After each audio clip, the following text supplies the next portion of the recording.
Yeah, that car is already out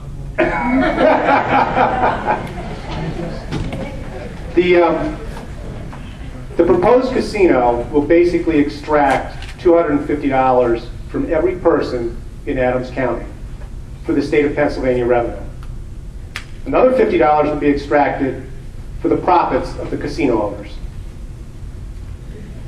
It's a bad deal, and I'd like to show you why. I'm going to review briefly Crossroads' prior claims to give some perspective to this discussion. I'm going to describe to you how people model casino businesses, how you get revenue for them. I'm going to look briefly at the Wilkes-Barre experience. But bottom line is the market is local. It's the people who live in the community. We're then going to turn to Mason-Dixon's current claims, the market they will achieve, the costs and benefits of that, briefly the social costs, and the summary of that. So if we go back 5 years ago, Crossroads, whoops, wrong switch. Uh-oh, all right. Yeah, go back one. Here we go. Crossroads was going to build a casino here in Gettysburg, at the bottom end of Pennsylvania, and they claimed that they were the only casino tapping into the rich Maryland, Washington, Northern Virginia market. When you looked at it, though, only a fifth of their revenue was forecasted to come from down south. The rest of it was coming from folks around here. They forecast 3.23 million visitors, which is really attendance. A visitor is someone who comes once. Attendance is someone who goes to the movie 15 times, and that's really what they're talking about. With that 3.23 million attendants, they said 11% were heritage tourists and 6% were Adams residents. 700,000 were going to come from more than an hour away. Over 1 million new overnight visitors. This was critical to Crossroads' claims. This was critical to their claim that there would be spillover benefits for the rest of the community. And they were building a 3,000 slot casino that was going to generate $300 million a year of revenue with 923 equivalent full-time jobs. What's interesting is now that this proposed casino is 1/5 that size, they claim that they'll still deliver all these benefits. It's really rather remarkable. I was stuck debating with Susan today. She said this is being described as the greatest project ever to come to Adams County. And I said, I'm sorry, I thought Crossroads was the greatest project, but now I'm told Mason-Dixon at 1/5 the size will be the greatest project to come to Adams County. Gravity model. The way casinos work is if you live close to them, you get sucked in, you spend your money, they make money. That's how it works. You can use a gravity model on anything. You can use it for cheeseburgers, you can use it for bowling alleys, you can use it for car dealerships. If you live an hour away from that car dealership, odds are you go someplace more convenient. And that's how it works. Across the nation, you find that people living next to a casino lose somewhere between $600 and $1,000 per adult. The reality is only 1/3 of the adults are going into the casino. The other 2/3 have figured out it doesn't work for them. So these folks in Vegas, they're losing $3,000, the people who go in, per head, per adult. So what does that mean for Adams? Well, if you pick the New Jersey-Delaware average of $750, and you say we have 70,000 adults, that means the Adams residents would lose $53 million. 1 in 3 are gambling, which means each of those gamblers is losing about $2,250 a year. And this is money that's diverted from other needs. Now, when I've explained this before, people look at me and say, I am not going to a casino to lose $2,250. That's not my purpose. That's not why I'm going. It ain't going to happen to me. It's got to be somebody else. It's amazing. So let's look at Wilkes-Barre and what happened up there. They were the first casino to open up in Pennsylvania. When they opened, they had all this area that they could serve. Nobody else was open. In their first roughly year of operations with 1,200 slots, they grew to a $192 million annual run rate. There were 700, almost 750,000 adults who lived within an hour of the casino. This included almost down to the areas of Allentown and Bethlehem, but Scranton, Wilkes-Barre, and Hazleton.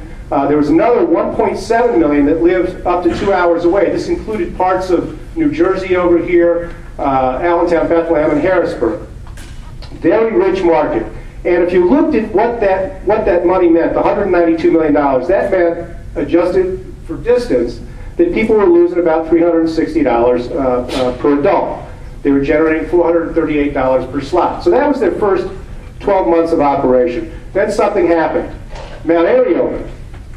When Mount Airy opened, they lost some of the folks who lived within an hour. All this area was more convenient to Mount Airy. They lost over half the adults that lived 1 to 2 hours away.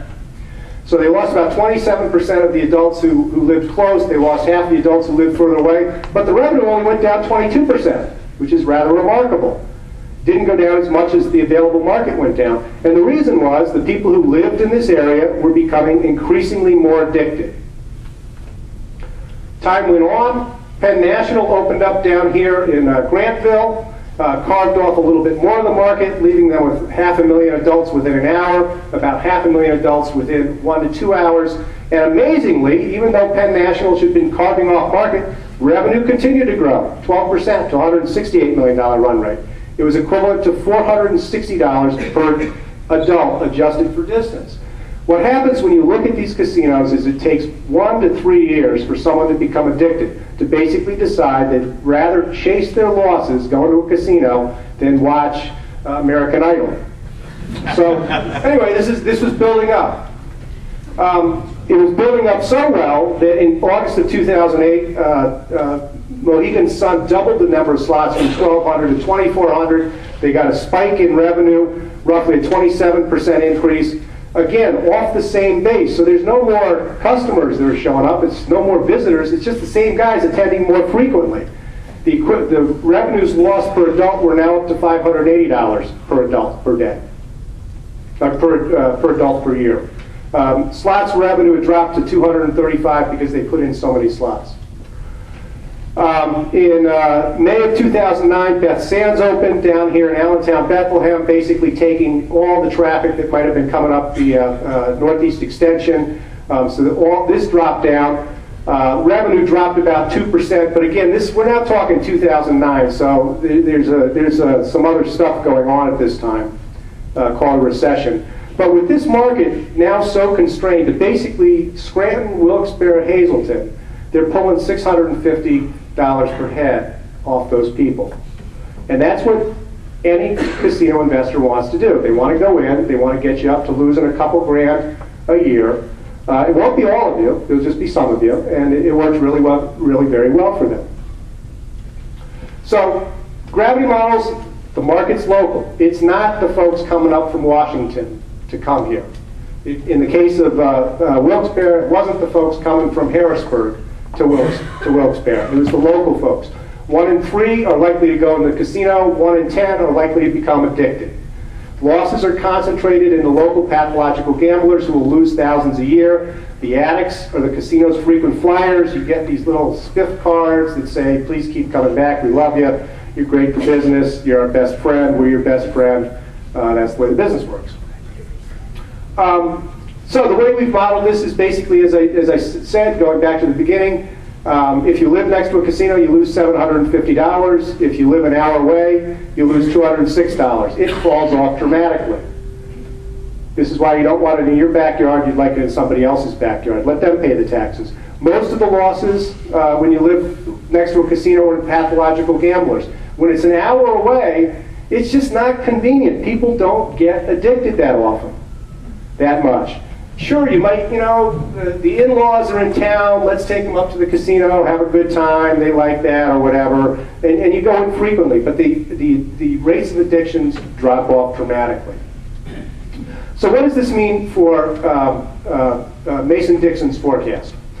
Or even, excuse me, let me finish on Crossroads' forecast. So when they put their forecast together, they said, we're going to get $300 million. $31 million comes from the tourists, the heritage tourists who are coming here. They said 20% of the heritage tourists would go to the casino. Well, half of those tourists are kids. They came with families, so they're probably not going to go to the casino unless they want to pay fines for underage gambling. So that means they thought they were going to get 40% of the adults, which is pretty good, because I don't know who's watching the kids when all those adults are going to the casino, but that was their forecast. We said, based on looking at Vicksburg, that they might get 10% of the adults, which was a much lower number. They said some of the locals, 6% would go in there, 18 million.